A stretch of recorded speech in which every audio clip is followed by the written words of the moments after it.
Du coup, bonjour frère Louis, merci d'avoir accepté cette interview. Que vous pouvez nous présenter les frères dominicains, s'il vous plaît. Oui, oui, volontiers. Merci Héloïse de m'interviewer et de me proposer ce témoignage. Alors les Dominicains ont été fondés par Saint Dominique en 1215 au Moyen Âge, à une époque où la foi, enfin l'Église n'était pas allait pas au mieux. Et puis il y avait surtout à Toulouse une grande hérésie qui se mettait en place, qui était les cathares. Et Saint Dominique voulait parler avec les cathares et s'est rendu compte qu'il y avait peu de prêtres aptes à parler avec eux, qui étaient très très très pointus sur les évangiles. Et à force de parler avec eux, il y a eu des conversions et puis de plus en plus de gens qui ont voulu accompagner Saint Dominique dans ses rencontres avec les cathares, et c'est le début des dominicains. Euh, Assez vite, le frère Saint-Dominique va envoyer ses frères à Paris, à Bologne en Italie, en Espagne, auprès des universités pour se former, pour pouvoir bien connaître et l'Évangile et la tradition de l'Église. Et c'est à partir de là que vraiment les dominicains vont commencer et se répandre un peu partout dans le monde. Il y a des dominicains un peu partout, avec le maître de l'ordre qui se trouve à Rome aujourd'hui. Et l'ordre se décompose en provinces.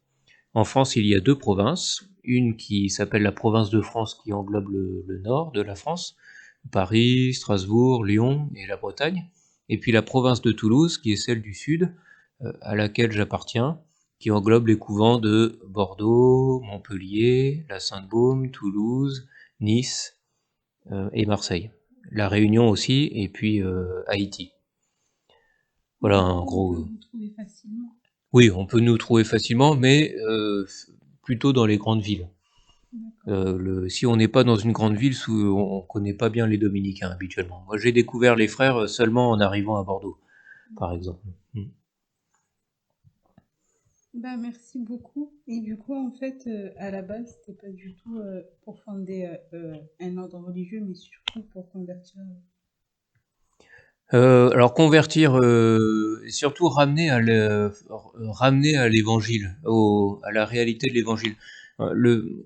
L'idée, c'était que, en fait, les cathares avaient un désir énorme de suivre Jésus, ce qui est très bien. Et pour le suivre, ils sont revenus à l'évangile, et ils ont dit, voilà ce que dit l'évangile, et donc on va le suivre à la lettre. Et en le suivant à la lettre, il y a des bonnes choses qui sont ressorties. Ils ont vécu très très pauvrement. Ils vivaient simplement, ils vivaient plein de charité, ça c'est bien. Mais il y a des erreurs qui se sont intégrées dans cette interprétation de l'évangile, et en particulier l'idée que le corps était mauvais. Et à cause de ça, il y a eu un rapport au corps qui était extrêmement mauvais, dans le sens où il fallait mépriser le corps, il fallait oublier son corps, il fallait...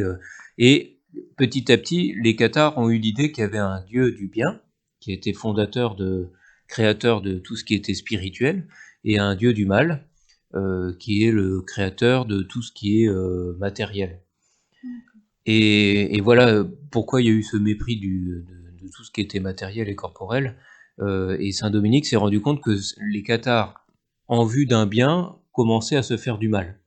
En vue de suivre l'évangile et le Christ, on commençait à se faire souffrir, se faire du mal corporellement, et que c'était pas juste. La religion ne devenait plus juste parce que notre Dieu est créateur à la fois du bien spirituel et du bien matériel. Et les deux sont à honorer en leur donnant une juste place. Et petit à petit, les dominicains ont vu qu'il y avait plein de petites hérésies ou de grandes hérésies comme ça. Et ce qu'on voulait, c'est pas simplement faire revenir à la religion catholique parce que c'était important et en forçant les gens à faire ça, mais parce que dans cette foi catholique se trouve la vérité, celle que Dieu a voulu nous révéler et nous transmettre et nous donner pour nous permettre de le rejoindre et de vraiment l'aimer. D'accord. Et du coup, aujourd'hui, c'est toujours l'esprit des frères dominicains. Oui, la grande perspective des dominicains aujourd'hui, c'est de chercher la vérité pour pouvoir la transmettre. D'accord. Une de notre devise, on a deux devises, il y a le mot veritas, qui est vraiment notre quête de tous les jours, chercher la vérité dans tous les domaines, tant en théologie que dans la Bible, mais que aussi dans les sciences, et dans tous les types de sciences. Et l'autre devise, c'est contempler et transmettre ce que l'on a contemplé. Donc l'idée, c'est d'avoir une vie religieuse bien structurée avec les offices, des temps de vraie contemplation, de profonde contemplation, et de transmettre ensuite le fruit de notre contemplation à ceux qui nous entourent. Donc, c'est vraiment une vie contemplative et évangélique. Oui, c'est une combinaison des deux. Oui, tout à fait. C'est à la fois contemplatif par notre vie régulière et communautaire, et apostolique par nos missions à l'extérieur. Et donc on n'est pas un ordre monastique, parce que si nous avons une vie régulière, nous pouvons, avec autorisation du supérieur, sortir pour aller annoncer l'évangile. Donc les frères aujourd'hui sont dans les écoles, aumôniers dans les écoles, aumôniers d'hôpitaux, prêchent des retraites dans les monastères, ou font marche 2 par 2 à pied sur les routes pour aller à la rencontre des gens. Donc, en fait, vous êtes dans votre vie communautaire, mais vous pouvez vous ouvrir à l'extérieur aussi. Oui. Je précise parce que j'ai entendu beaucoup de gens, parfois, ils me disent « Ah, j'aimerais bien être religieux, mais m'enfermer toute la journée, toute ma vie dans un monastère, c'est pas ça. » Oui. Oui, bah oui, il y a plein de types de vie de consacrés. Il y a la partie contemplative monastique avec les bénédictins ou les chartreux ou les cisterciens. Et ensuite, il y a un second degré qui combine contemplation forte et vie régulière avec la vie apostolique. Ça, c'est les dominicains, les franciscains, les carmes aussi. Et puis après, il y a ceux qui sont beaucoup plus orientés vers la dimension apostolique, tout en gardant évidemment une vie contemplative, mais plus personnelle. Mais il y a par exemple les jésuites ou les ordres séculiers, enfin des deux prêtres séculiers par exemple. Voilà, ça c'est des gens qui sont très tournés vers l'extérieur et qui ont une vie contemplative mais personnelle et non communautaire. Merci beaucoup pour cette présentation. Du coup, est-ce que vous pouvez vous présenter? Vous connaissez un peu plus? Oui, alors donc je suis frère Louis. J'ai rencontré Héloïse il n'y a pas très longtemps au travers du cercle thomiste qui fréquente le couvent de Marseille, et puis en particulier aussi à notre séjour à Nice là, qu'on a fait il y a pas longtemps. Je suis né en 1985 à Mayotte. Oui. Dans une ville qui s'appelle Dzaoudzi. et ensuite j'ai grandi dans la région parisienne pendant une dizaine d'années, où j'ai reçu la première communion en particulier. Mais ma vie de foi plus forte s'est mise en place en Charente à partir de l'âge de 12 ans.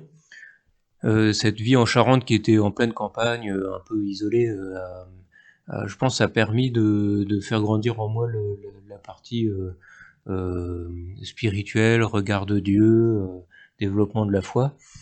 Et voilà, j'ai fait des études ensuite à Bordeaux en droit, et c'est là que j'ai rencontré les dominicains, et je suis rentré en 2007. J'ai ensuite été ordonné prêtre, enfin j'ai fait profession solennelle dans l'ordre en 2012, puis j'ai été ordonné prêtre en 2014. D'accord, donc c'est pas si longtemps que ça en fait. Non, c'est pas si vieux que ça. Oui. D'accord. Vous êtes un jeune nouveau dans... Oui, un bébé prêtre, comme on dit. D'accord.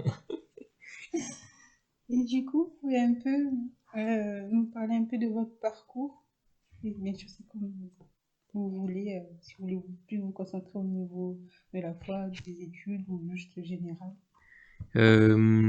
Alors, comment on pourrait déployer ça? Le, Mes études de droit, en fait, non, je vais plutôt parler de la vocation et les études seront intégrées dedans, mais à 12 ans, en arrivant en Charente, euh, c'est là que j'ai découvert, enfin, j'ai l'impression d'avoir une rencontre personnelle avec le Christ. Mes parents étaient catholiques, pratiquants, on allait à la messe tous les dimanches, mais je pense que je suivais les parents jusque-là. Mais à 12 ans, il y a eu un, un moment assez fort pendant la messe de rencontre avec Jésus, et c'est la première fois là que je me suis dit pourquoi pas devenir prêtre. Et cette question est restée tout le temps ensuite, même si j'en ai jamais parlé à personne. Et c'est grâce au scoutisme en particulier que cette question a pu grandir et s'affermir, ou avoir des réponses. Parce que au scout, j'ai rencontré des prêtres qui étaient exemplaires, qui étaient très sympas, et qui ont, par leur manière d'être, m'ont permis de répondre à des questions que je me posais. Et puis de voir que c'était bien, enfin, c'était beau à voir d'être prêtre. C'était beau à voir de voir un prêtre prier, célébrer la messe, rencontrer les jeunes. Et en partant à Bordeaux, je suis allé au foyer des Dominicains pour être logé, mais je connaissais pas les frères avant. Mais on m'a dit, les frères proposent un logement pas cher au centre-ville, donc j'y suis allé, et c'est là où j'ai pu vraiment approfondir ma vie chrétienne et ma vocation, parce que cette structure de foyer était très bien faite. On avait accès à l'église quand on voulait. Dans le règlement, il fallait qu'on participe à un office par jour, à 2 messes par semaine, qu'on ait un accompagnateur spirituel et qu'on ait un service d'église. Donc moi j'ai été chef scout. J'ai pris un des frères qui était dans la communauté comme accompagnateur spirituel, et puis d'avoir l'église accessible jour et nuit, euh, d'être en petite communauté au foyer aussi, avec des gars sympas, et un prêtre qui venait nous voir tout le temps, a vraiment permis d'approfondir cette vie chrétienne, et d'avoir un cadre idéal pour faire mûrir une vocation. Même si tous les autres, sauf un, se sont mariés après, euh, ça fait partie aussi des vocations à approfondir, de savoir si on est fait pour le mariage. Et donc je suis très content de ce cadre de foyer qui a permis d'aller plus loin sur cette question. Et c'est à partir de 18 ans que j'ai commencé à parler de ma vocation de prêtre avec le frère accompagnateur. Et là, c'est avec lui que petit à petit, euh, on a dégrossi le terrain. Donc il m'a demandé d'essayer de voir si j'étais plutôt fait pour être prêtre diocésain ou plutôt en communauté. Et, et je me suis rendu compte que la vie communautaire m'attirait davantage que d'être prêtre diocésain. Mais il y avait 3-4 pistes qui m'intéressaient. C'était quand même prêtre diocésain parce que les premiers prêtres que j'avais rencontrés, c'était en Charente, où j'avais été très heureux de leur présence. Après, il y avait les frères de Saint-Jean qui étaient à Cognac et qui s'occupaient des scouts. Et puis, il y avait les bénédictins de Fongombault que j'avais rencontrés dans le cadre d'un camp scout aussi, et qui m'avait beaucoup impressionné. C'est une énorme abbaye avec... tu connais? Les bénédictins, Oui, mais de Fongombault, non. Ah, et côté femmes, non. Bon.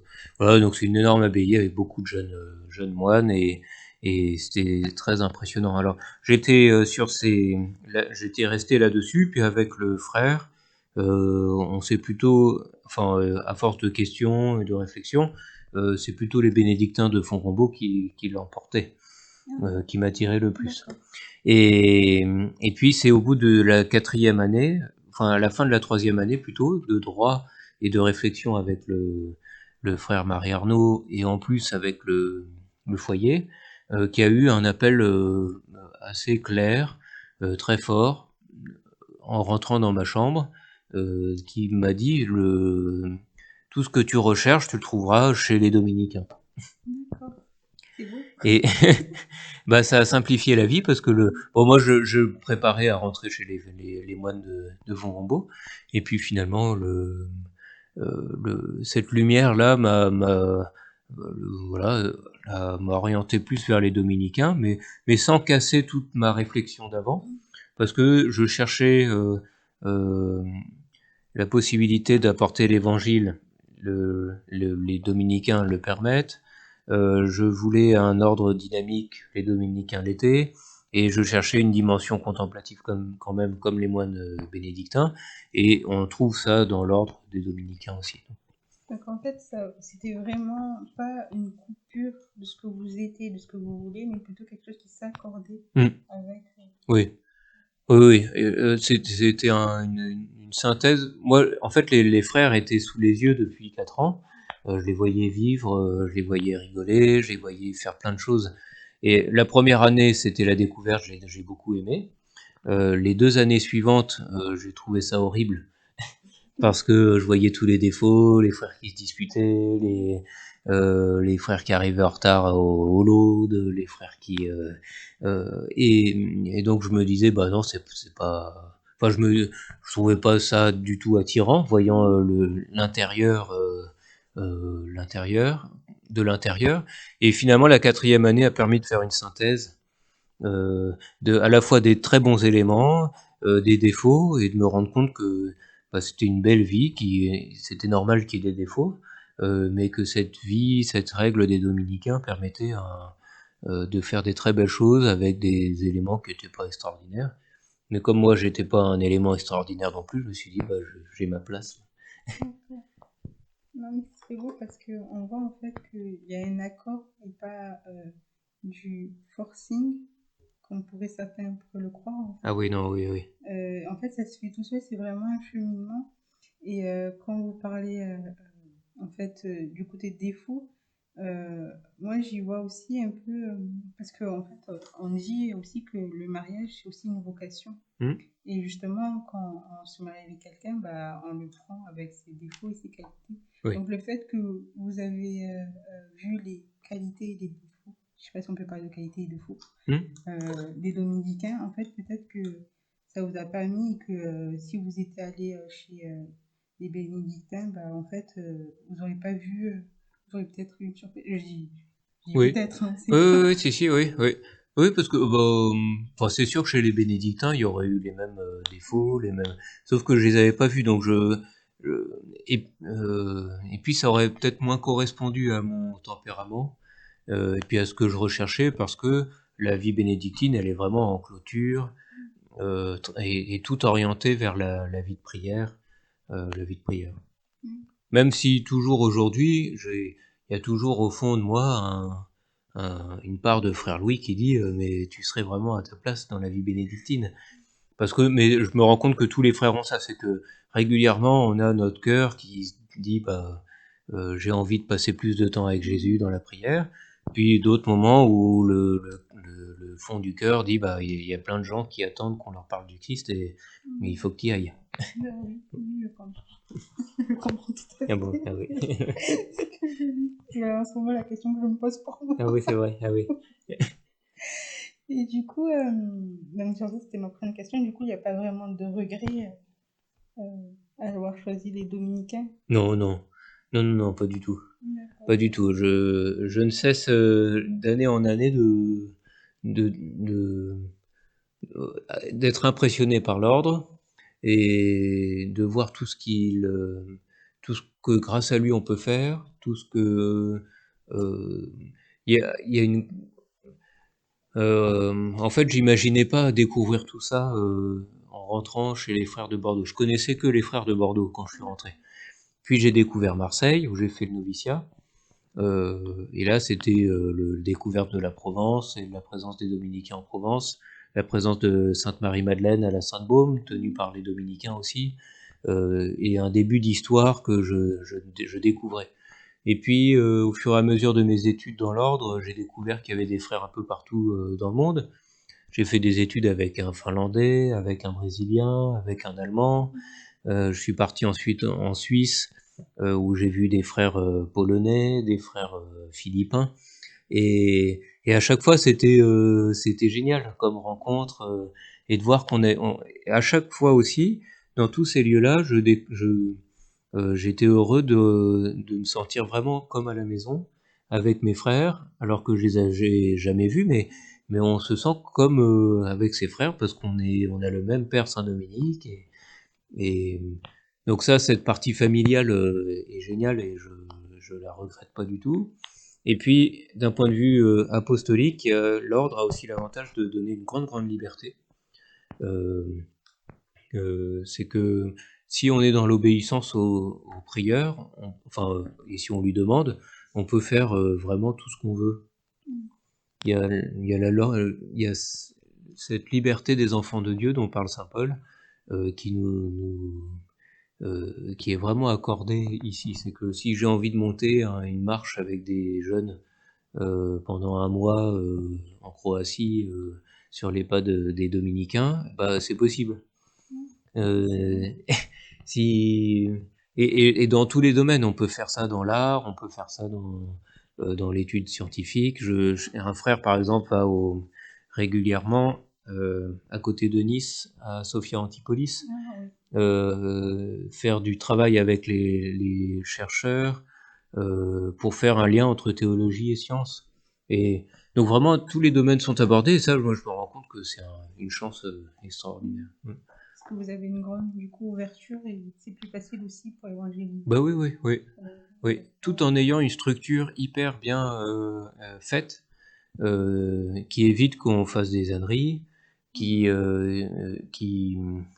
régule ce qu'on fait aussi, pour qu'on fasse pas n'importe quoi, n'importe comment. Et puis avec cette importance de la vie contemplative et régulière qui nous permet à la fois de nous ressourcer, de retrouver des forces et pour repartir. Et la vie communautaire, elle permet aussi de s'autoréguler les uns les autres, de dire bah là frère Louis ça va pas, si tu fais ça ça va être trop ou t'en fais pas assez justement ou enfin voilà. C'est très équilibré. Et l'avantage de l'ordre des Dominicains aussi, c'est que ça a 800 ans d'expérience maintenant, et ces 800 ans ont vraiment permis de consolider l'ensemble de notre vie. Enfin, toutes ces expériences, toutes ces crises qu'on a vécues depuis 800 ans nous évitent de faire des erreurs aujourd'hui, parce qu'on sait très bien comment l'homme fonctionne, comment l'Église fonctionne, comment les humains fonctionnent, comment un frère fonctionne aussi. Et donc on est très bien régulé par ces constitutions qui ont 800 ans derrière elles maintenant.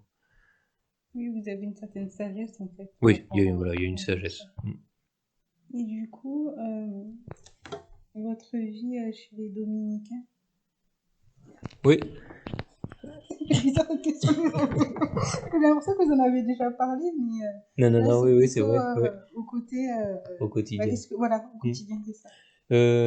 Alors on se lève quand on veut, mais il y a l'oraison à 7h, et puis les laudes à 7h30. D'accord. Le petit déjeuner peut être pris avant ou après. Mais voilà, les laudes sont importantes, et l'oraison avant est important aussi. Ensuite, à partir de 8h15 jusqu'à 11h50, chaque frère est libre de faire ce qu'il veut, soit pour aller à ses apostolats, soit pour travailler intellectuellement, soit pour faire telle ou telle tâche du couvent, de ménage ou de cuisine ou de lingerie. Ensuite, à 11h50, il y a l'office du milieu du jour, puis la messe à 12h05. Et l'après-midi, c'est pareil, il y a un temps libre jusqu'à 19h, où chaque frère, de manière responsable, va utiliser son temps comme il lui semble bon. Et à 18h25, il y a l'oraison. À nouveau, il y a une deuxième demi-heure d'oraison. Les vêpres à 19h, le dîner en communauté, puis à 20h30 les complis.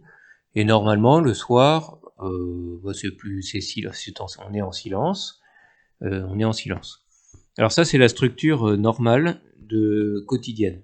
Mais comme on est appelé à prêcher à l'extérieur, nos constitutions nous donnent l'autorisation de la dispense.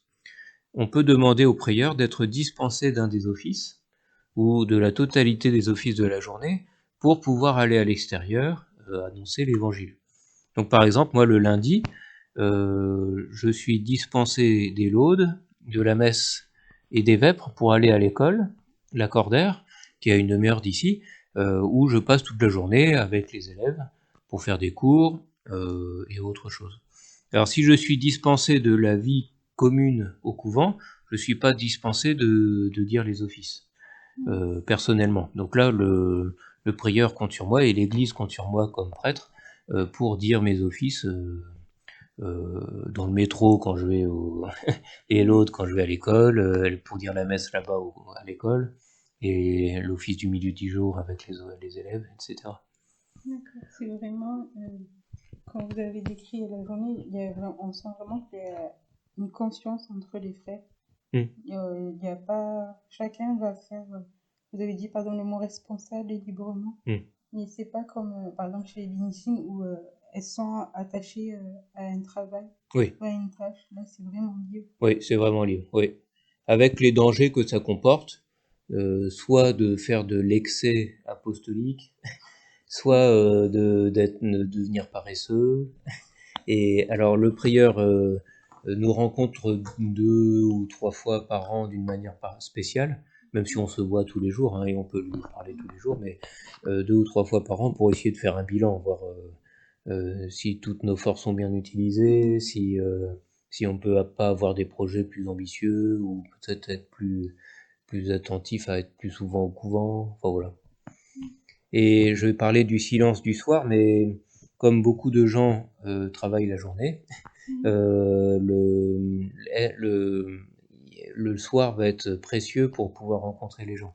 Donc moi par exemple j'organise le mardi soir un groupe pour les étudiants, et donc ça m'oblige à rompre ce silence pour être avec les étudiants, et parfois jusqu'à minuit. Mais ça choque pas, c'est pas gênant, ça dérange pas. Mais ce qu'il faut, c'est toujours être présent au laude et à l'oraison. On peut faire ce que disait un frère, c'est qu'on peut faire ce qu'on veut toute la nuit, mais le matin, tu te poses pas de questions, tu te lèves et tu vas au laude.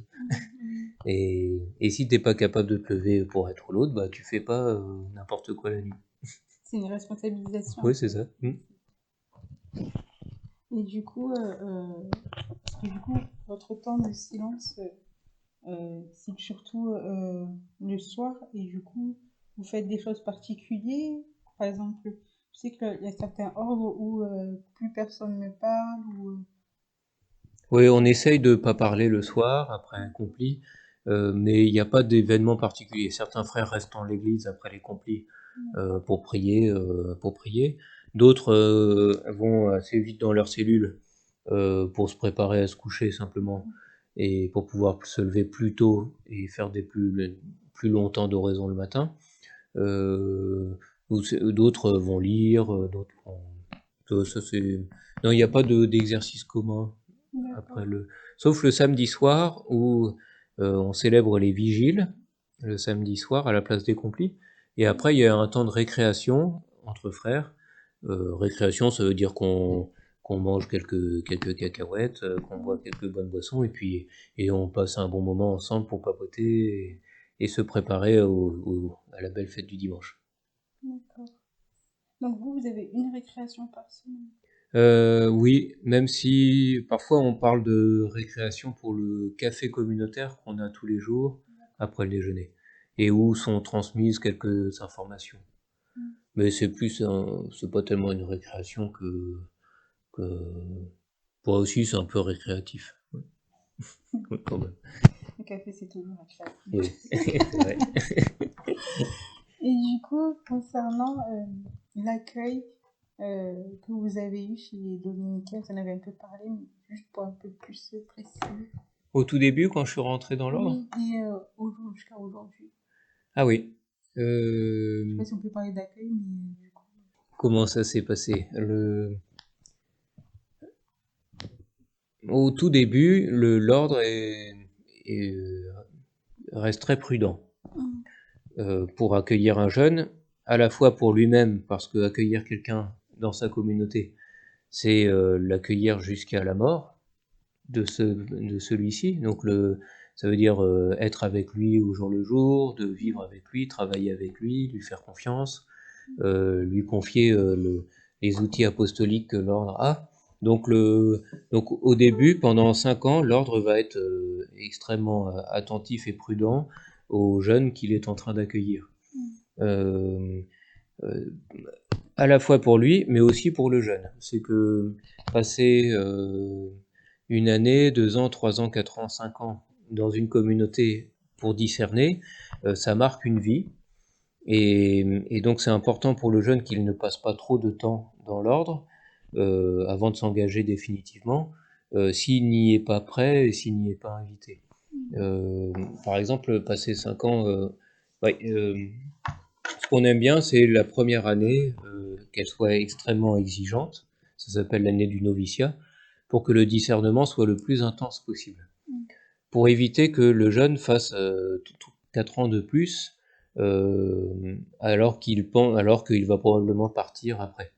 Parce que c'est trop long, 5 ans, quand on a de 20, 25, 30 ans, passer 5 ans dans une communauté religieuse, alors que le discernement n'est pas bien fait, c'est une perte de temps. Donc c'est important que la première année soit intense. Donc ici le noviciat se fait à Marseille et on sort très peu, on prie beaucoup, on a beaucoup d'instructions avec le père maître et le discernement se fait au maximum ici et on peut partir quand on veut pendant l'année du noviciat.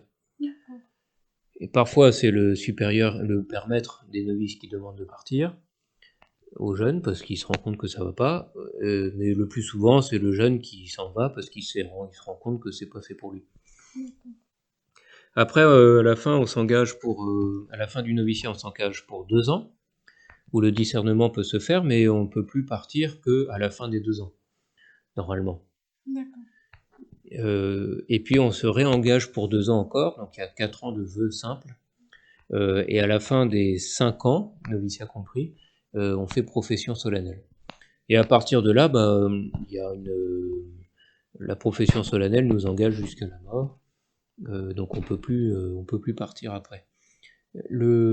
En fait, c'est surtout la première année de noviciat qui est très forte.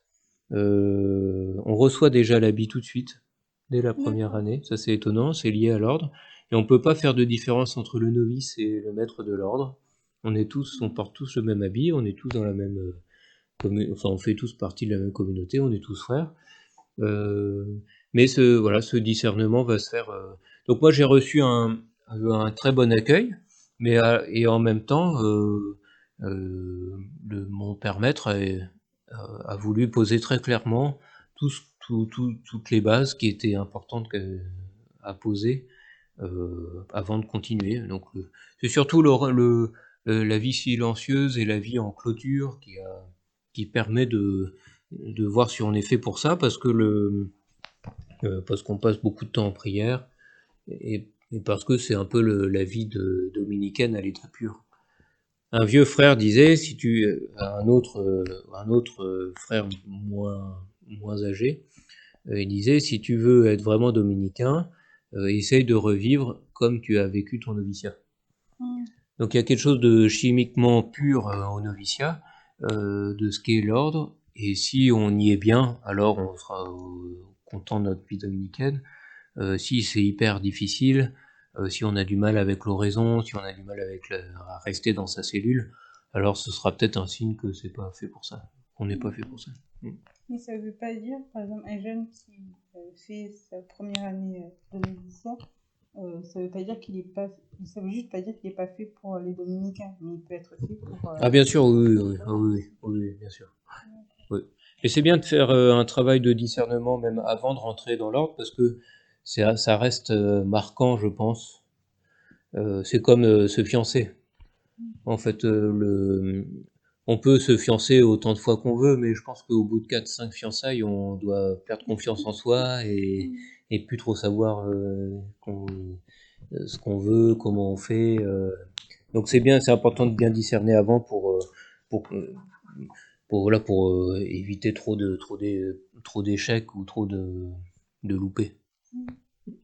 Bah, j'aime bien parce que vous avez pas de fiançailles, mais quand vous avez décrit à peu près quoi ce qui se passe au début, les 5 ans, moi j'avais jamais eu de petits copains, mais on m'a souvent dit que dans un couple, les 5 ans, première année, sont aussi déterminants Oui, c'est vrai. Oui. pour voir. Donc j'ai l'impression que c'est un peu un parallèle Oui, aussi. oui, oui, il y a un vrai parallèle à faire. L'Église demande aux fiancés d'être très exigeants sur leur comportement entre eux, de faire attention aux gestes qu'ils posent, au temps qu'ils passent ensemble, là où ils se retrouvent, éviter en particulier les relations sexuelles et et des gestes trop intimes. Et c'est exigeant parce que des amoureux qui s'aiment, qui sont fiancés, ils ont envie de passer beaucoup de temps ensemble. Et ben cette exigence-là qui est demandée par l'Église aux fiancés, elle est demandée aussi aux jeunes qui veulent rentrer dans la vie religieuse. Ça s'appelle le noviciat, où on nous pousse vraiment au maximum pour voir si on est capable si on a bien compris ce que c'était et si on est capable d'aimer en vérité. Et ben c'est pareil pour les fiancés, c'est que si l'Église est exigeante, c'est pas juste pour embêter les fiancés et leur dire voilà, on va juste vous embêter et vous n'avez pas le droit de vous faire trop de bisous. C'est plutôt pour dire bah, vous allez vivre toute votre vie ensemble et cette première année de fiançailles, il faut que elle vous permette de voir si vous l'aimez vraiment l'autre et si vous vous aimez vraiment. Or, on s'aime vraiment. C'est l'amitié spirituelle qui va vous permettre de tenir jusqu'à la mort à deux tous ensemble. Et c'est pas vos performances sexuelles qui vont permettre d'y arriver. Et voilà, donc ça, le noviciat, c'est ça. Et les fiançailles, l'avantage, c'est qu'on peut rompre les fiançailles quand on veut, mais normalement, c'est aussi l'idée c'est déjà un premier engagement en vue du mariage. Et le noviciat, c'est pareil, c'est qu'on porte l'habit, on porte sur soi quelque chose qu'on va peut-être porter toute sa vie, donc on y est attentif, on fait attention. Ouais. Puis, je voulais aussi vous poser, parce qu'il y a beaucoup d'ordres où le vêtement n'est pas pareil, et il y a des ordres où j'ai rencontré des sœurs qui ne portent pas du tout l'habit. Pour vous, l'habit, est-ce que ça a une signification? Qu'est-ce que ça vous apporte dans votre vie, personnellement, et au niveau aussi chez les frères dominicains? C'est parce que les frères portaient l'habit que je suis rentré chez les dominicains. Donc c'était important pour moi. Je pense que comme étudiant à 20 ans, quand se prépare quand on se prépare à donner toute sa vie entièrement, à renoncer à une famille, je pense que au fond de moi, je me disais il faut que ça pète. Enfin, faut que ce soit impressionnant, parce que j'avais pas, je pense, c'était peut-être par manque d'humilité, hein, mais j'avais pas envie de rentrer ça aurait été peut-être plus humble de rentrer dans une communauté qui brillait pas du tout. euh, mais bon, bah, moi j'avais envie que ça brille, au moins qu'il y ait cette partie-là, qui ait une dimension, quoi, que je renonce à une famille, mais que d'un autre côté, ce soit un peu prestigieux. Mais c'était pas le prestige que je cherchais, mais la beauté et l'harmonie, la beauté, et une certaine grandeur qui essayait de, de, de manifester la grandeur de Dieu. Je pense que c'était plutôt ça que je cherchais, pas évidemment pas la gloire, c'était pas du tout parce que bon, la gloire, je pense qu'on aurait pu l'avoir ailleurs. Donc c'est ça que je cherchais, et le fait que les frères portent l'habit, bah c'était un signe d'une harmonie, c'était le signe d'une certaine grandeur, d'une certaine exigence personnelle, parce que ça veut dire qu'il faut faire ses habits, il faut entretenir ses habits, et ben je pense que tout ça m'attirait, parce que je me disais, il y a quelque chose qui manifeste la grandeur de Dieu là. Et puis ça montre une communauté aussi. Un frère en habit, quand je suis tout seul en habit dans la rue, parfois je me dis j'ai l'impression d'être en pyjama et que les gens me regardent bizarrement. Mais dès qu'on est deux, et ben tout d'un coup les gens sont très surpris, très marqués, très heureux de voir parce qu'ils se rendent compte que c'est une communauté qui est là et que on n'est pas tout seul, qu'il y a des gens, qu'on est plusieurs. Et ben ça a une force, une grande force dans le cœur des gens de voir plusieurs frères en habit vivre en communauté. Et ouais, c'est le signe d'une fraternité aussi. Et moi-même aujourd'hui, porter l'habit c'est très important. Je continue à le porter tout le temps, sauf pour aller faire du sport. Mais je le porte tout le temps très volontiers. À la fois parce que je pense que ça me protège. Un frère disait porte l'habit et l'habit non garde l'habit et l'habit te gardera. Et c'est vrai, je pense que ça m'oblige à une forme à être un peu exigeant quand je suis dehors, parce que je peux pas faire avec l'habit ce que je ferais sans l'habit. Ouais. Et donc ça m'oblige à être attentif. Et puis pour les gens, au moins les gens savent que je suis prêtre, que je suis religieux, que je suis aussi là au milieu d'eux comme un signe, et donc c'est des gens qui peuvent venir me voir pour poser toutes les questions qu'ils veulent. Et ça arrive souvent, ça, dans la gare, à l'aéroport, des gens qui viennent me voir pour poser des questions, pour se confesser. Mais je sais aussi que porter l'habit, ça peut être une grande barrière pour beaucoup. C'est que les gens se disent, là, il y a un prêtre, mais ça me fait peur, parce que son habit fait comme une barrière et le rend inaccessible. J'ose pas aller le voir. Donc je sais que c'est à moi de briser la glace aussi, un peu partout où je vais, pour rassurer les gens et dire, bah, s'il y a besoin, vous pouvez venir me voir. Donc il faut que j'aille vers les gens, il faut que je fasse des blagues ou que je dise bonjour. C'est important, sinon les gens ne savent pas ce qu'ils peuvent faire avec un prêtre au milieu d'eux. Et vous ne pensez pas que c'est aussi à cause des fausses idées reçues Si, qu'on a, par exemple si. Oui, c'est vrai. Oui, un prêtre, dans le cœur de beaucoup de gens, il y a de fait des idées reçues. Et donc, pour casser ces idées reçues, c'est à moi de faire le pas, le premier pas. Oui, t'as raison. C'est une question. Si, Je non, t'as comprends. raison. Ouais, t'as raison. Non, parce que c'est vrai que moi, par exemple, quand je commence à parler autour de ma vocation, effectivement, je vois que les gens commencent à me parler par rapport à eux ou quoi, et je me dis, ah ouais, quand même. Oui, Pourquoi je c'est vrai. porte pas la vie parce qu'ils m'auraient jamais dit ça si je l'avais pas Ah oui, prononcé. si tu l'avais pas Alors que parlé. vous n'avez pas besoin de le prononcer, vous avez Oui, la vie en fait. oui, c'est On vrai. s'en fout. Oui, c'est vrai. Oui, c'est vrai. Oui. Donc c'est très intéressant, merci. Ça apporte beaucoup à réflexion. Et du coup, bah, vous avez un peu répondu, mais qu'est-ce que, pour quelqu'un qui écouterait justement cette interview, il se demande, ok, là c'était le témoignage de frère Louis, mais pour moi, qu'est-ce que c'est, comment je sais si je suis fait pour être frère dominicain? Alors, pour être dominicain, ouais, il faut avoir une vocation, il faut être appelé par le Seigneur à la vie religieuse ou à être prêtre. Et ce discernement-là, il doit être fait avec un frère. Donc ça, c'est important d'être en contact avec un prêtre ou une religieuse pour les filles. Parce qu'il y a des dominicaines aussi, soit apostoliques, soit démoniales. Ensuite,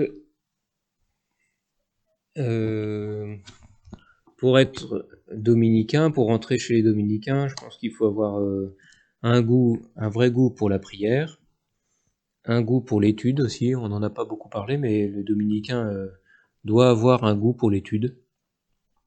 Non pas qu'il doit être intelligent et avoir plein de diplômes et être doué pour les études, mais il doit avoir un goût pour l'étude.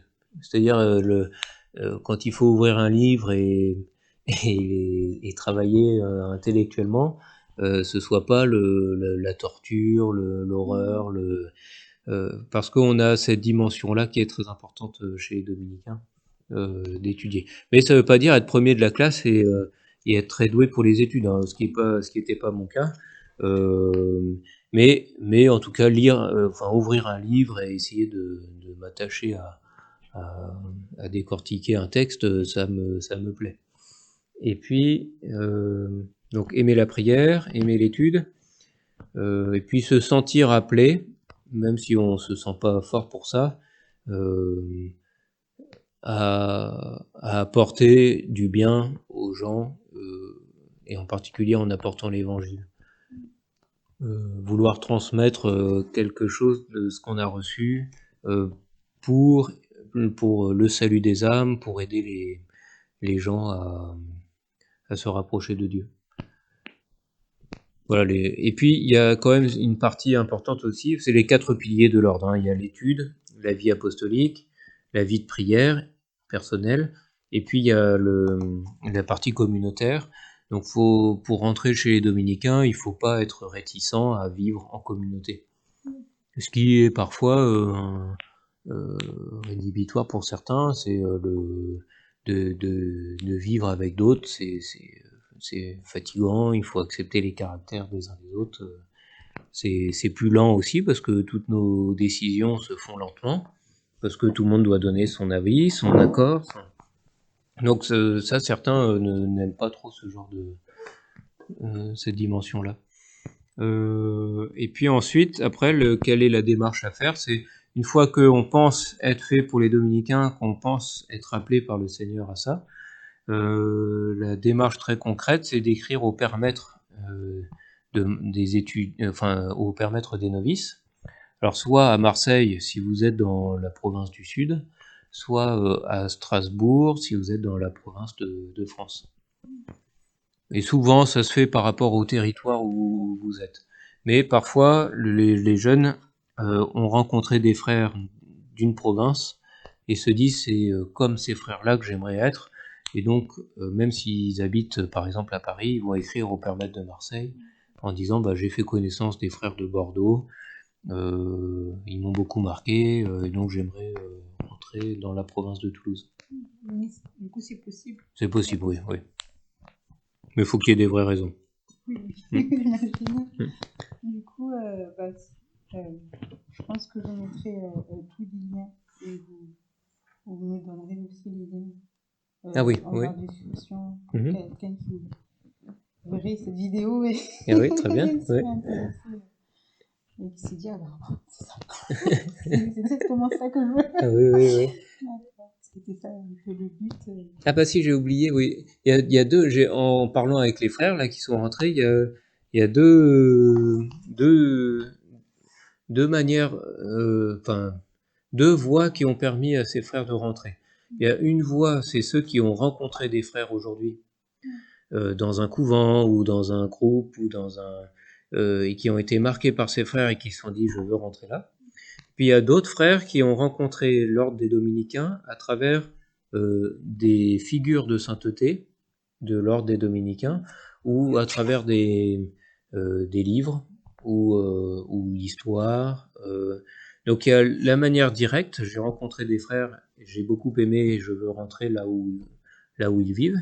Et d'autres qui ont lu un texte de saint Thomas d'Aquin ou une vie de sainte Catherine de Sienne ou qui ont entendu parler de Bartolomé de las Casas et qui se sont dit waouh, mais à quel ordre appartenait ce gars-là et en fait j'ai envie d'être porté par un tel ordre. Et voilà. Donc ça peut aider aussi, c'est que si on n'est pas obligé de rencontrer des frères, mais on peut aussi avoir été marqué par un saint dominicain et se dire je suis attiré par son ordre. Puis aussi, ce que je ressens de cette conversation, c'est que c'est pas non plus fait au hasard. Ça n'a pas été comme au loto.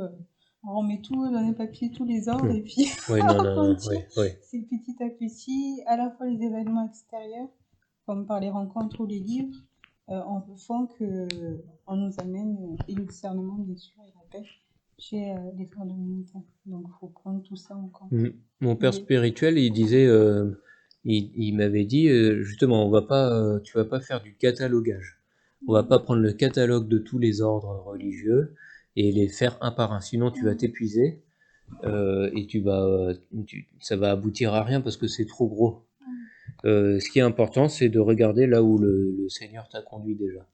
Et c'est pour ça que dans mon listing de tout à l'heure, y avait le prêtre diocésain, frère de Saint-Jean, moine de Fougombeau. C'était des communautés que j'avais rencontrées pendant ma vie de 12 à 25 ans. Et c'était beaucoup plus simple. Après, le Seigneur a rajouté les dominicains, mais parce que aussi je les avais rencontrés et parce que ça faisait la synthèse de tout ce que je cherchais. Donc ça part beaucoup de ce qu'il y a au fond de nous et de rencontres oui, de rencontres. bah oui, Dieu invite à la rencontre. Mm. Non, mais c'est vrai. Mm. Du coup, si vous avez quand même des avantages, des inconvénients à dire chez les dominicains. Alors les avantages,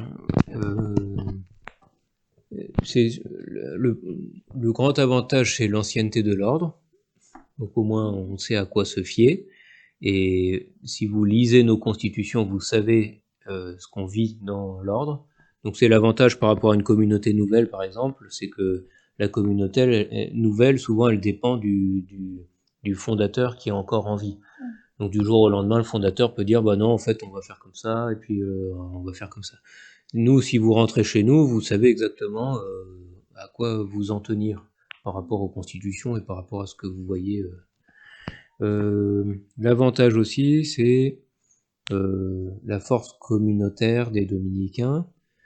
C'est qu'on est plein de frères de tout domaine, et donc on peut s'appuyer sur une vie communautaire fraternelle. Et ça, moi je sais que j'en avais besoin, et je le vis tous les jours. C'est très précieux d'avoir des frères avec qui on s'entend bien et sur qui on peut compter. Ensuite, les inconvénients, il peut y avoir comme inconvénient. Ça pourrait être un inconvénient, mais en fait c'est un avantage, c'est de devoir obéissance à son supérieur. Donc le supérieur, il peut nous dire de partir assez rapidement dans un autre endroit. Ça pourrait être un inconvénient, mais en fait ça fait partie de cet abandon au Christ complet, et donc ça devient un avantage. Donc en fait c'est pas un inconvénient, mais parfois ça peut être un peu douloureux, mais non, il n'y a pas d'inconvénient. Hein. Si on a la vocation, il n'y a pas d'inconvénient. C'est ce que j'allais dire.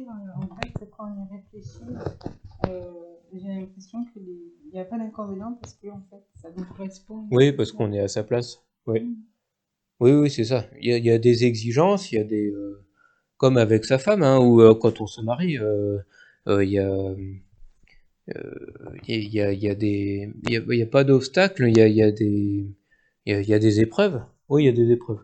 Mais la vocation, les frères permettent de dépasser ces épreuves facilement.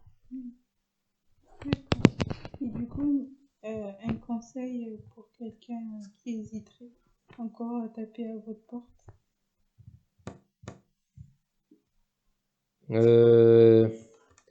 Ou qui aurait peur de taper à votre porte. Eh ben oui, en fait, il y a un frère en Pologne qui disait, quand il y a un doute, il n'y a pas de doute. Ah oui, c'est beau. Mais c'est plutôt dans l'autre sens. C'est pas dans le bon sens. C'est que s'il y a un doute, c'est que, en fait, il n'y a pas de doute, c'est que vous n'êtes pas fait pour nous. Comme, alors c'est un peu curieux, c'est peut-être un peu exigeant, mais comme la vie religieuse est hyper exigeante si on n'a pas la vocation, hyper dure si on n'a pas la vocation, le Seigneur est en mesure de vraiment vous confirmer dans votre vocation sans que vous vous posiez 10 milliards de questions. Donc je pense que c'est important de discerner, de se poser quelques questions, mais mais avec quelqu'un. Mais voilà, s'il y a un doute, normalement il n'y a pas trop de doute, enfin dans le sens où vous n'êtes pas trop fait pour ça. C'est un peu curieux, hein, parce que je pense que dans le mariage, il faudrait moins se poser de questions. S'il y a un doute, faut pas trop se poser de questions. On est normalement naturellement fait pour se marier. Il faut bien discerner sur l'autre, pas faire d'erreur. Et les fiançailles sont faits pour ça, mais bon, il y a un moment, faut se décider et puis faire le pas. Alors, pour la vie religieuse, ça pourrait être pareil. Oui, c'est pas, oui, pardon, je suis pas très clair, non. Mais je me rends compte que souvent les pères maîtres sont hyper durs avec ceux qui demandent à rentrer. Je me souviens, il y a un jeune, enfin un agriculteur qui voulait rentrer chez les dominicains. Il hésitait, ça a été dur pendant 2-3 ans. Il avait maintenant 45 ans et il s'est dit bon bah allez j'y vais, je fais la démarche.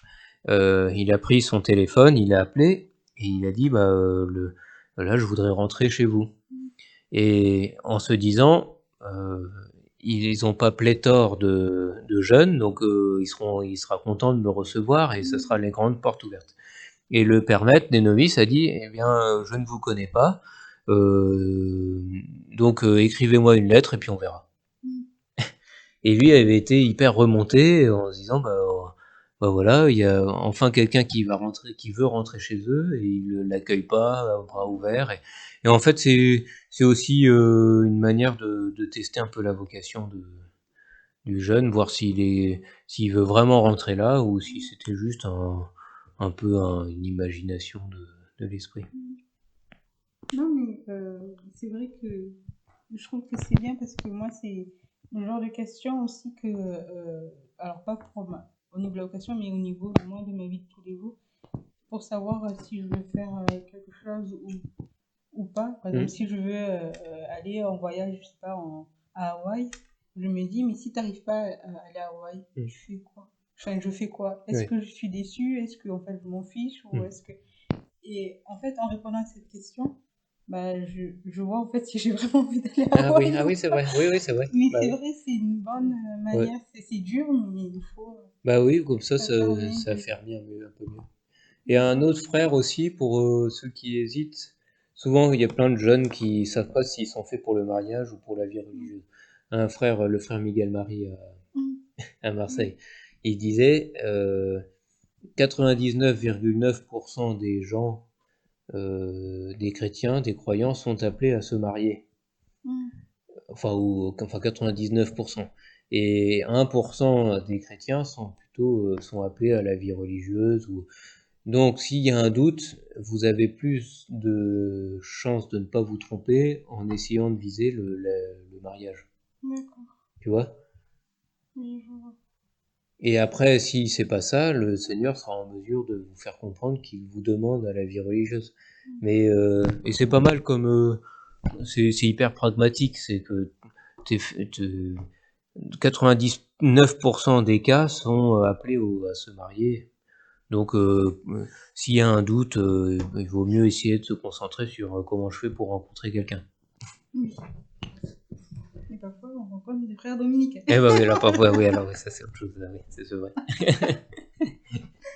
Non, merci beaucoup. J'avais une question. Ah oui, c'était ça. Donc, du coup, aussi, il n'y a pas d'âge précis. Oui, je fais ça aussi souvent. Je me souviens de ça. Ça, j'aime bien ce petit micro. Oui. Est-ce que, pardon, il n'y a pas d'âge précis pour pouvoir entrer, c'est pas grave. Ah non, il n'y a pas d'âge. Alors c'est à partir de 18 ans. Après, il n'y a pas d'âge. Les frères les plus âgés que j'ai rencontrés, qui sont rentrés, ils sont rentrés vers 50 ans, parce qu'il y a quand même des études à faire. Mais ça pourrait être plus tard. Mais faut avoir un certain goût de l'étude quand même. Parce que c'est plus difficile à 50-55 ans de reprendre les études. Et de plus en plus, les frères quand même ici de notre province demandent à ce que le jeune ait terminé une forme d'étude. Enfin, qu'il ait un diplôme qui lui permette d'avoir un travail. En fait, c'est plus pour aujourd'hui, pour qu'il ait la vraie liberté pendant le noviciat de partir. Dans le sens où s'il a aucun diplôme, aucun niveau d'études ou aucun moyen de trouver un travail après, le risque c'est qu'ils se disent bah je reste parce que dehors j'ai rien. Et là la liberté elle est plus réelle. Mais ça peut être n'importe quel diplôme, hein. Ça peut être n'importe quoi. Mais si on est en école, l'ordre souvent demande qu'on finisse l'école. Si on est à l'université, au moins qu'on ait, enfin qu'on ait peut-être la licence ou la maîtrise. Mais sinon, mais qu'on ait un BTS en entier ou alors qu'on ait commencé à travailler pour montrer qu'on est capable de travailler et d'être autonome si on quitte l'ordre. Puis aussi, c'est pour empêcher qu'il y a des gens qui rentrent par, je sais pas si c'est par nécessité. Oui. Dans le sens où, ah bah ici je serai logé, nourri, tout bah va oui, bien. oui, bah oui, oui. Oui, ça peut être ça, hein, parfois, oui, ça peut être ça. Et c'est important, oui, et c'est important que ce soit pas ça. Oui, je suis d'accord avec vous. C'est un peu dommage Oui, quand même. oui. Et du coup, un petit mot pour la fin. Eh ben, je prie pour vous. Je vous remercie d'avoir écouté. Nous, les frères, venez nous voir, simplement aussi pour découvrir. Ici à Marseille, c'est la rue Edmond Rostand, et ça vous donnera une idée, ça vous permettra de découvrir en vrai ce qui se passe ici. Et puis dans toutes les villes où nous sommes, tapez dominicain à Montpellier par exemple, ou dominicain à Toulouse, puis vous trouverez l'adresse, les horaires des offices, les activités qu'ils proposent. Voilà, puis venez, de toute façon vous ne perdrez pas de temps à découvrir cet ordre des dominicains, qui a je pense encore beaucoup de choses à apporter au monde. Bah, merci beaucoup. De rien, Héloïse. Merci à toi.